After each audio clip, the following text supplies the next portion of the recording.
আসসালামু আলাইকুম, আশা করি সবাই ভালো আছেন। মালয়েশিয়াতে আমরা আছি 2023 সাল থেকে, কিন্তু এই 25 সালের ডিসেম্বর নভেম্বর মাসে এসে আমরা দেখলাম যে একটানা প্রায়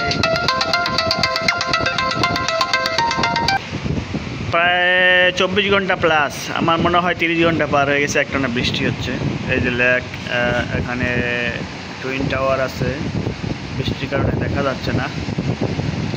তো মালয়েশিয়াতে এটা আমাদের দেখা এত দীর্ঘ বৃষ্টি, অনেক অঞ্চল সিলাঙ্গর আশেপাশে বা অন্যান্য ক্লাং, পোর্ট ডিকসন অলরেডি বন্যার সংখ্যায় আছে, বন্যা হচ্ছেও এই অতিবৃষ্টির কারণে।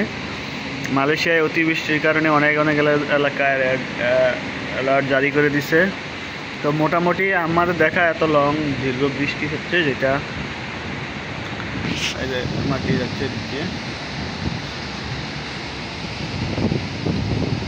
তাও দেখেন এই ব্যস্ত নগরী কোনো থেমে নাই। একটা মিনিটের জন্য রাস্তা ফাঁকা নাই, 24টা ঘন্টা গাড়ি চলতেছে এই বৃষ্টির মধ্যেও। এক সুন্দর ভিউ, প্রাকৃতিক। তবে আল্লাহ আমাদের সবাইকে রক্ষা করুক। বৃষ্টি তো হয় মালয়েশিয়া, এমন দিন নাই বৃষ্টি হয় না, 1 ঘন্টা, আধা ঘন্টা, 10 মিনিটের জন্য হয়। কিন্তু এত দীর্ঘ বৃষ্টি দেখলাম দুদিন পরে, যে একটানা প্রায় 24 কালকে সকাল থেকেই বৃষ্টি হচ্ছে, গতকাল, আজকে প্রায় দুপুর হয়ে গেছে, বৃষ্টি চলতেছে, থামতে মানে যদিও এত হেভি বৃষ্টি না হলেও বৃষ্টি হচ্ছে, থেমে নাই আর কি। আল্লাহ হাফেজ, আসসালামু আলাইকুম।